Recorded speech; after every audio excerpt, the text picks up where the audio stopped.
The spread of the urban environment in many cities has alienated public space and put social life at risk. How do we make our cities more livable, more sustainable, whilst maintaining our connections to each other? If I can ask Elizabeth Farrelly, please, to come up to the stage. To answer those questions, we're joined tonight by French architect Djamel Klouche, who we hope will join us live from Paris. And here with us in Sydney, I'm sure you know her, Elizabeth Farrelly, well-known author, architecture critic and commentator on all things urban.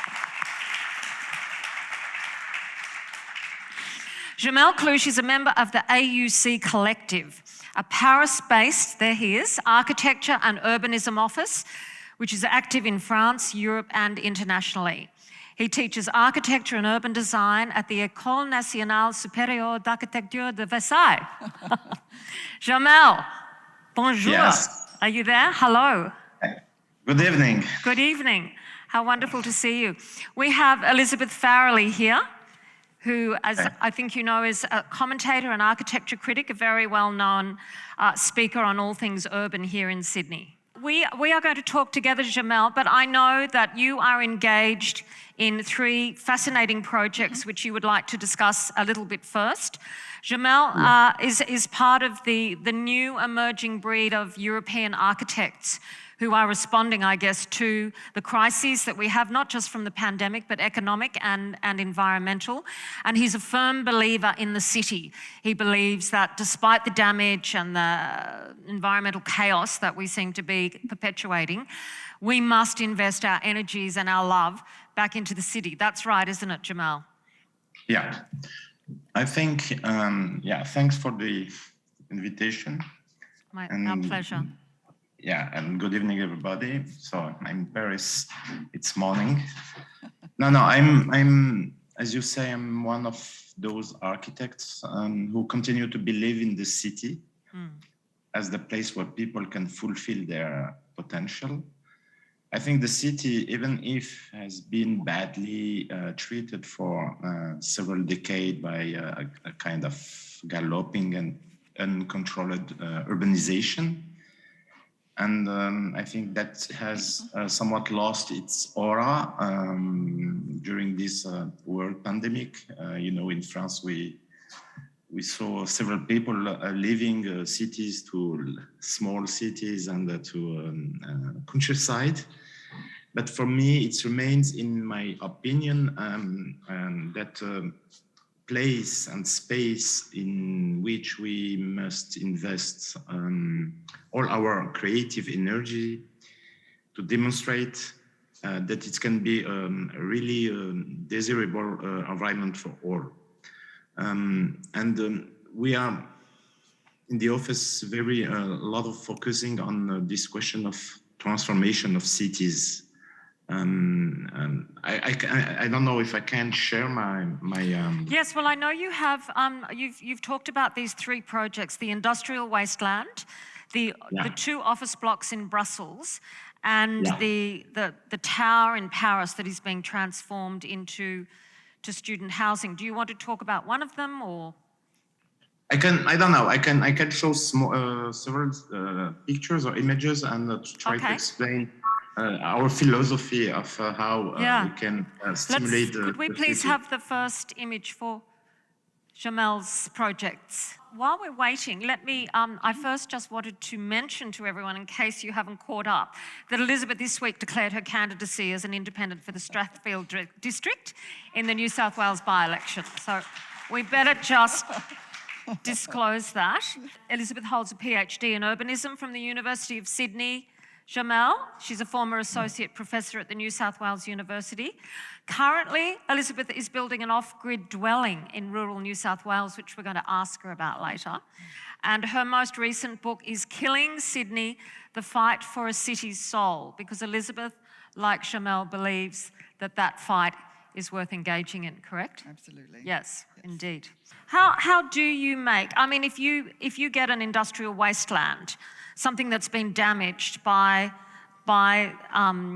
pollution or degradation or destruction, how do you once again make those areas desirable for urban living?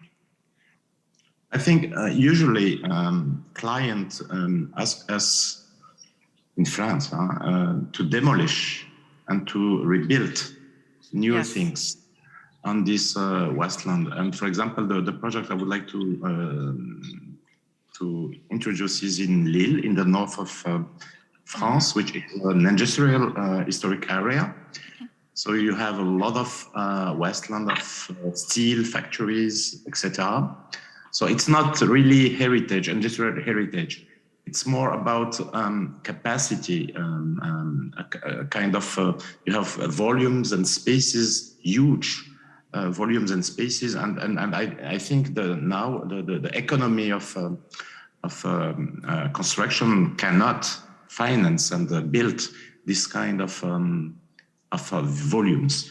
So that's why, for example, in Lille, we try to keep all the factory, and the site is more than 20 hectares.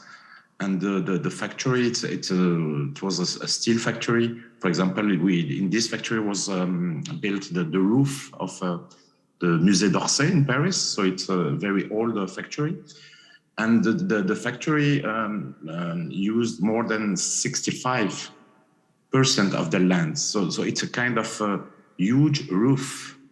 So for us, it was a kind of, and we worked with a landscape designer, Pascal Cribier, very known in France, but also abroad. And our first proposal was to change this factory into a factory of water. How can we capture all the water, all the rain, and design a new park with this water? We built a huge cistern to capture all this water, this rainwater.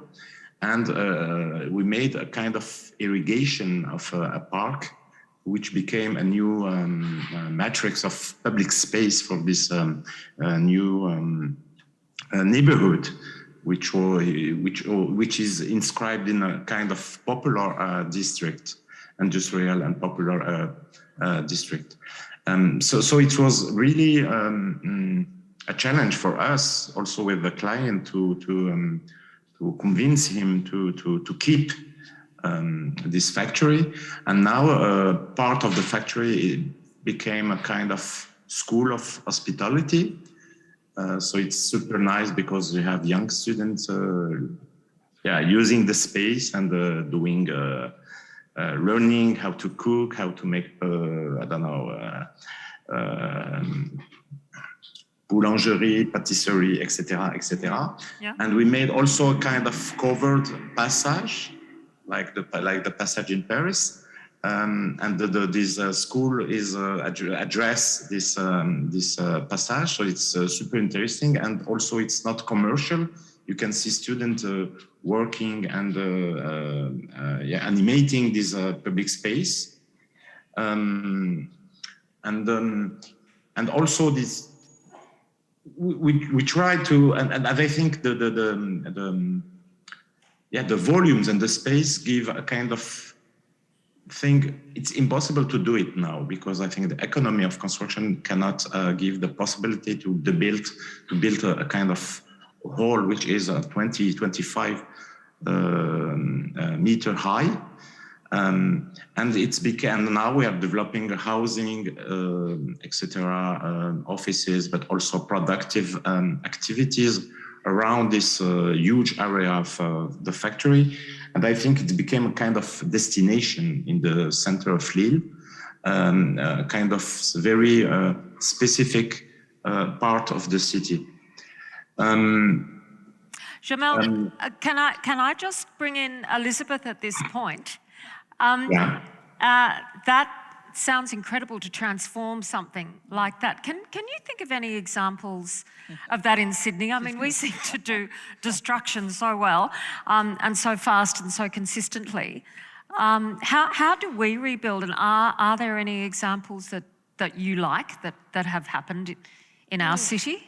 Look, yes, there are. I mean, I have to say I'm feeling a little bit of envy listening to Djamel, thinking, oh, you know, the French are so good at doing stuff like this. And it's what's beautiful about that, and what will enchant people, is the way when you invest ideas into unloved or disused fabric, it comes alive again, and people fall in love again, and the whole thing starts to work. So that's an energizing process. And I think in Australia and Sydney, we're not very good at recognizing the value of ideas. In fact, if anything, our governments tend usually to be threatened by ideas, and people who have ideas are kind of ratbags, and we sort of but I can think, nevertheless, of an example, and I was thinking, as Djamel was talking, of the Paddington Reservoir, which probably everybody knows, which is actually really lovely. Not really all that similar, except that it's an old industrial cavernous space which was disused for decades and is now, oh look, we've got pictures, and is now beautiful and loved and sort of reintegrated into people's lives in the middle of Paddington in a way that's beautiful and poetic. And Janet Lawrence does kind of water artworks and things there. So it's really lovely. But it's so I think it's kind of similar, and it's not surprising probably that the fact that happened, it was sort of in spite of governments and actually down to Clover Moore's wonderful mayoralty as our I know the other really big issue that we face here is so much of the new construction of the urban environment is defective and faulty. And I noticed in your statement, your political statement to your residents, I think you mentioned that, is it 40%? That's what they 40% estimate. of recent strata buildings in Sydney have major defects. It's just catastrophic, really. How are you going to change that if you get in? Well, look, so major defects are defined as structural issues, water ingress, and fire escape issues. So this is really serious. In some cases, life-threatening, in some other cases, just threatening people's main assets. And of course, the people who are affected by this are mostly people who, they've got a 2-bedroom apartment and a couple of kids, and they're all trying to live there despite lockdowns and Omicron and working from home and, the rest of it.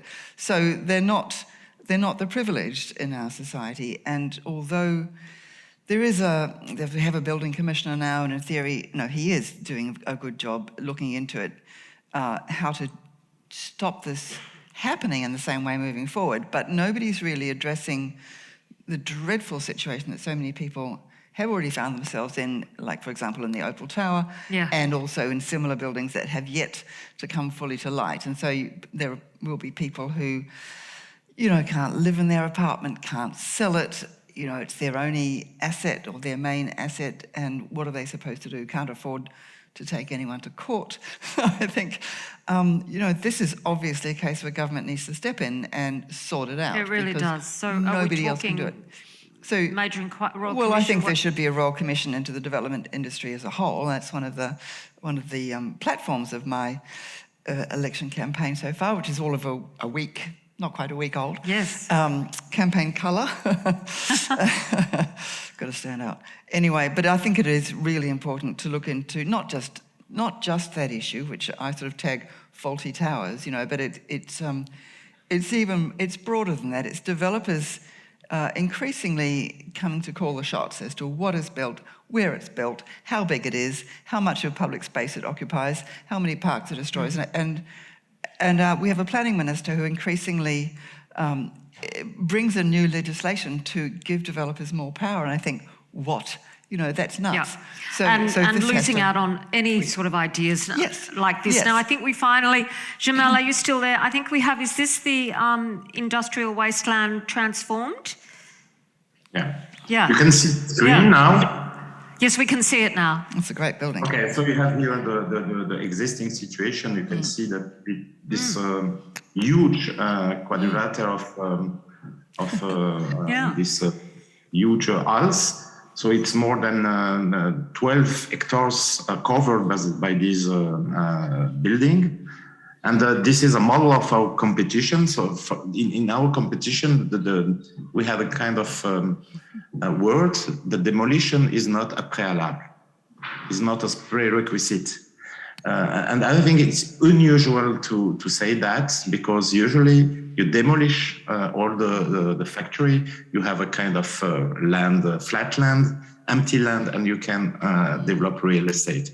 So it was a super strong proposition from us, and the mayor of Lille, who is Martine Aubry, was with us and chose this project, which is also unusual. And after that, the point was that these 12 hectares of roofs has the possibility to capture and to this water, and to make a possibility here by building a cistern to irrigate a huge park, a kind of network of parks, which makes the public space of this new neighborhood. You can see here the cistern we built, so in concrete, super nice small building under the roof. And you can see here how it's the beginning of the construction of this new neighborhood in Lille. You can see how we developed this irrigation and makes the new legibility for public space. And you can see here how you can see here in the center of the image, this passage became a kind of link between the two big, larger public spaces. And you can see here the facade of this school of hospitality, and you can see the student in this huge passage. And all these red tubes are the tubes who kept the water from the roofs, putting the water in the cistern and after in the garden. So it's a kind of urbanism trying to the resources of the site are used to create this new ecosystem, this new environment, which is more, I think, resilient, more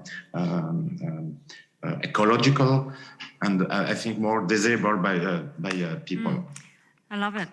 That's fantastic, Djamel. Thank you so much. I'm afraid we're not going to have time to have a look at the other two projects because time is marching on here in Sydney. Can I just ask Elizabeth, though, who has a vision, I know, for urban villages. I know you have this idea that Strathfield, and it has so much potential in terms of its multicultural talent and even its beauty is there. Yes. How would an urban village around the Strathfield area look? Well, look, I think actually a lot of it's in place. A lot of it's about recognising what's already there. You know, I mean, a village sounds.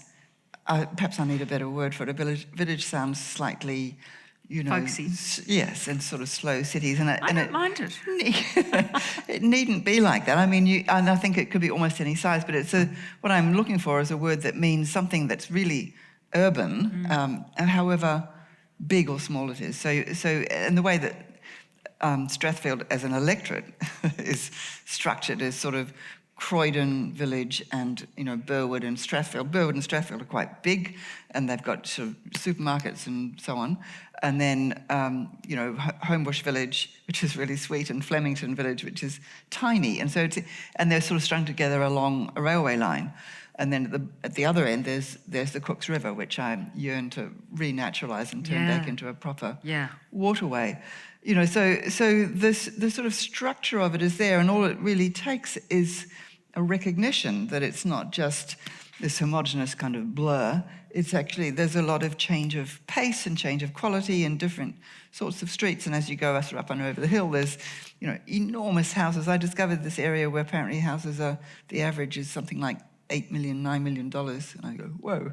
And then not more than maybe 500 meters away, there are, you know, apartment buildings which maybe $600,000 worth. So the diversity, the economic diversity is immense, as well as the ethnic diversity, and that makes it really beautiful and full of potential, you know, the energy of difference, I suppose, as much as anything. And it's really working with that and I think, intensifying the different flavors so that as you wander or cycle or drive around the place, you can navigate by feel. Because, this is starting to feel a bit like we're in Burwood, and then you are. And I think that's good cities, like I think London is like that a bit. You can feel your way around to some extent, at least in the bits. And Paris too, probably. So I think it's really working with what's there in a similar way to the way Djamel is engaged with what was given, but brought not just new life and ideas, but also bringing nature back in and sort of mixing it up in a way. Yeah, lovely. Yeah. Djamel, thank you so much for joining us tonight, this morning in Paris. Wonderful to see you and hear from you. Thank you so much. That's Djamel Klouche in Paris and Elizabeth Farrelly. Thank you, Elizabeth. Thank you so much. Charles, we don't have time to hear now about Elizabeth's off-grid dwelling, but if you nab her in the break, you must ask her about it because it sounds lovely.